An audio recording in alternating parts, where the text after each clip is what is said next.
Hello students, welcome to Magnet Brains. आज हम अपनी क्षितिज भाग 2 बुक का पार्ट 9 काव्य खंड का ये हमारा आखिरी चैप्टर है। हमारी क्षितिज जो बुक है वो 2 पार्ट्स में डिवाइड है, काव्य खंड और गद्य खंड। तो इसमें पूरे 9 चैप्टर हैं हमारे काव्य खंड में। आज हम उसका आखिरी चैप्टर आपको एक्सप्लेन कराने जा रहे हैं। हमारा आखिरी चैप्टर ये है संगतकार। ठीक है, जैसे हम बता रहे हैं, इसको इन्होंने लिखा है मंगलेश डबराल जी ने। तो अब क्या है संगतकार? संगतकार, संगत मतलब किसी की संगति, किसी का साथ, और कार मतलब उसको निभाने वाला। तो आपको नेक्स्ट पिक्चर देख के समझ में आ जाएगा कि संगतकार क्या होते हैं। जो आपके पीछे जो बैठते हैं, जो मुख्य गायक होता है उसके पीछे जो बैठते हैं, अब चाहे वो वाद्य यंत्र पे हो या गायन में हो। जैसे हम लोग देखते हैं ना, फिल्म में होता है, नाटक में होता है, स्टेज शोज में होता है, बहुत जगह जो है म्यूजिशियंस रहते हैं, या तो वाद्य यंत्र बजाते हैं या गाते हैं। तो यहाँ पर जो हम एक्सप्लेन करने जा रहे हैं वो पीछे बैठे हुए जो गायक होते हैं वो किस तरीके से एक मुख्य गायक का साथ देते हैं। तो यहाँ आपको समझना है, संगतकार वो व्यक्ति जो पीछे बैठ के जो मेन लीड में जो गाना गा रहा है उसका साथ देता है, वो हमारा संगतकार कहलाता है। तो अब हम इसकी व्याख्याएं शुरू करेंगे। सबसे पहला क्या है? मुख्य गायक के चट्टान जैसे स्वर को साथ देती।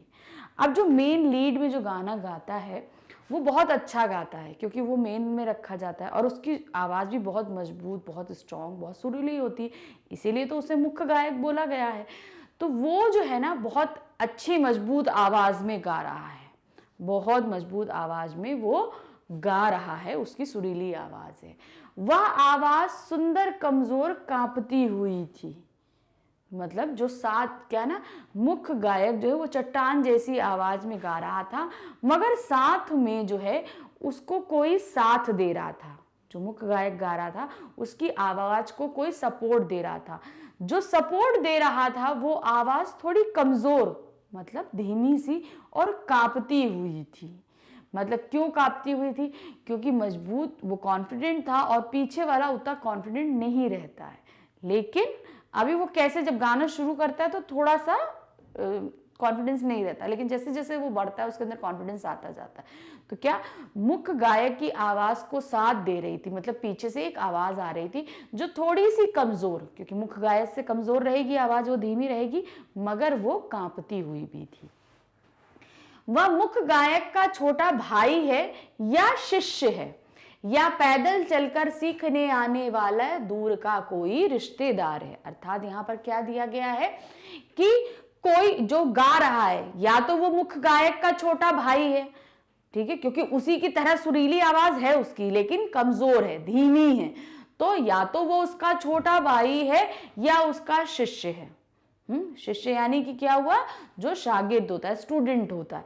तो या तो वो उसका शिष्य है जो अभी सीख रहा है, जो अभी संगीत को जिसने सीखना शुरू किया है, या दूर कहीं से चल के आया उसका रिश्तेदार है, क्योंकि आवाज मुख्य गायक जैसी ही है लेकिन थोड़ी धीमी है, इसलिए लग रहा है कि उसी की तरह सिमिलर है। तो हम कह देते हैं ना, जो रिजेंबल करते हैं कि तुम्हारा छोटा भाई है या तुम्हारा कोई रिलेटिव है, तो उसी तरीके से आवाज सुनकर ऐसा लग रहा है कि या ये मुख्य गायक से मिलती हुई है, इसका मतलब ये उसका छोटा भाई है, उसका शिष्य है या कोई रिश्तेदार है। वह अपनी गूंज मुख्य गायक की गरज में वह अपनी गूंज मिलाता आया है प्राचीन काल से। गायक जब अंतरे की जटिलताओं के जंगल में खो चुका होता है। अब यहां से बोलते हैं जो मुख्य गायक है हमारा, जो गा रहा है, क्या होता है, वो बहुत अच्छे से गा रहा होता है, तेजी से सारे सुर लय ताल मिलाते, जब वो गाता है तो वो उसी में खो जाता है।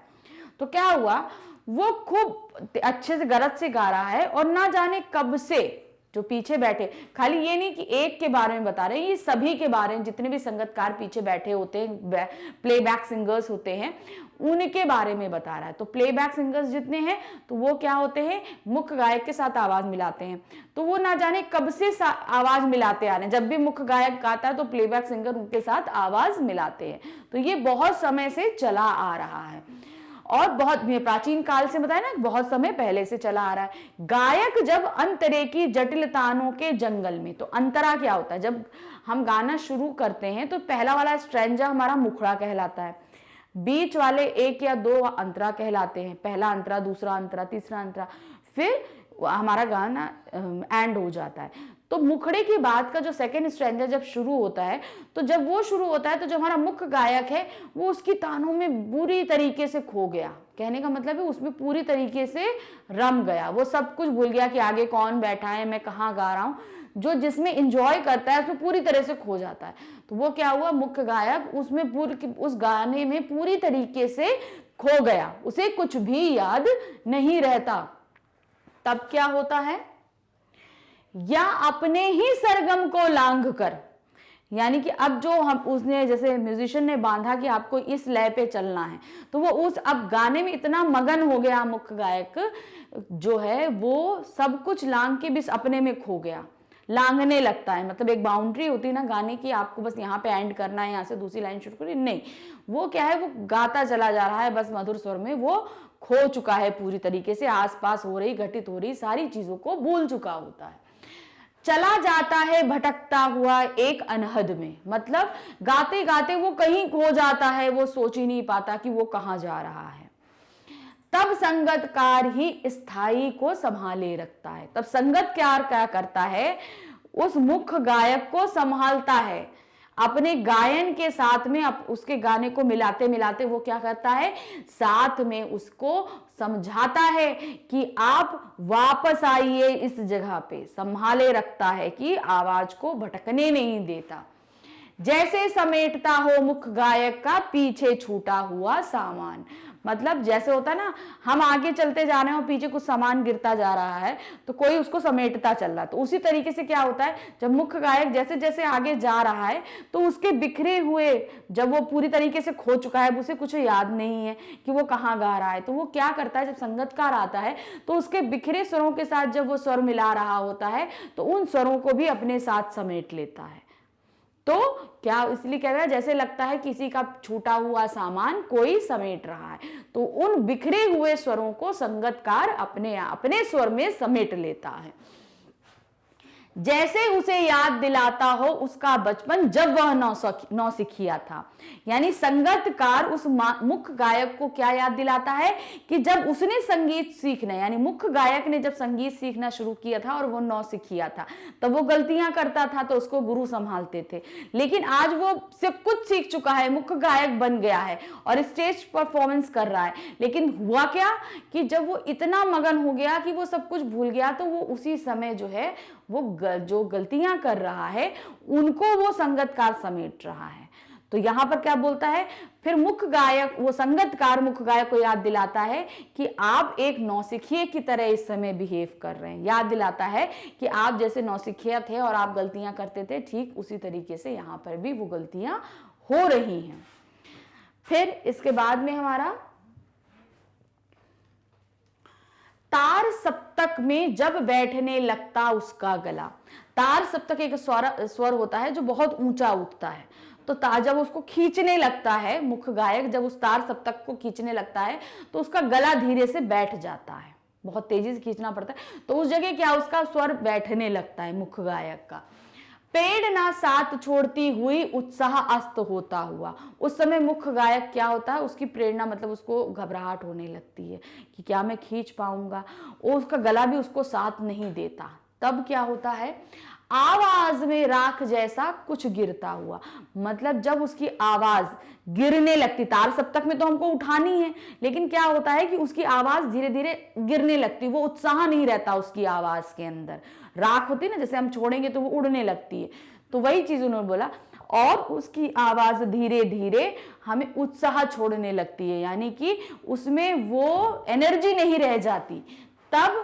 तभी मुख्य गायक को ढांढस बंधाता है, कौन बनाता है, संगतकार। संगतकार उस समय मुख्य गायक को ढांढस बंधाता है, किससे, ऐसे थोड़ी ना उठ के जाएगा, नहीं नहीं नहीं, वो अपनी आवाज से बोलता है कि नहीं, अब जो अपना वो जो गाना गा रहा होता है वो तार सप्तक में मुख्य गायक का साथ देने लगता है। तो जब सपोर्ट मिल जाती है तो कोई चीज और आगे बढ़ जाती है, तो वो मुख्य गायक का साथ देता है कि आप और आगे बढ़िए।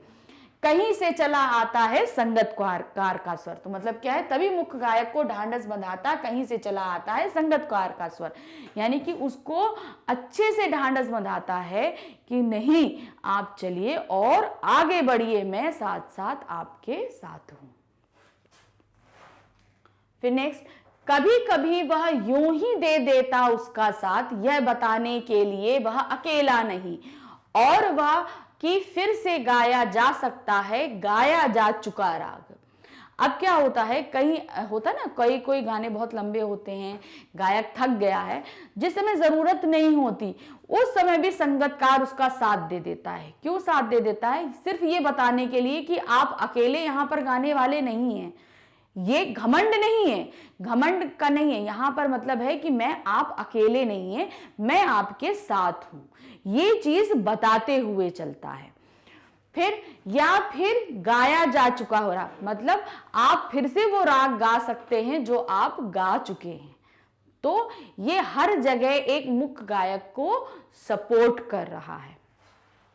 फिर और उसकी आवाज में जो एक हिचक साफ सुनाई देती, या उसके सर को ऊंचा ना उठने की जो कोशिश है, उसे विफलता नहीं उसकी मनुष्यता समझा जाना चाहिए। मतलब अब ये नहीं है कि पहला क्या है, वो यहां तक तो उसने साथ दिया, फिर उसके बाद क्या दिया, उसकी आवाज में एक हिचक है। क्यों हिचक है? वो मुख्य गायक के साथ वो अपनी आवाज तो मिला रहा है, लेकिन एक चीज का ये भी ध्यान रखता है कि उसकी आवाज मुख्य गायक की आवाज से ज्यादा ऊंची ना होने पाए, ज्यादा अच्छी नहीं होनी पाए। क्यों? क्योंकि वहां मुख्य गायक की पोजीशन और उसकी पोजीशन डिफरेंट है।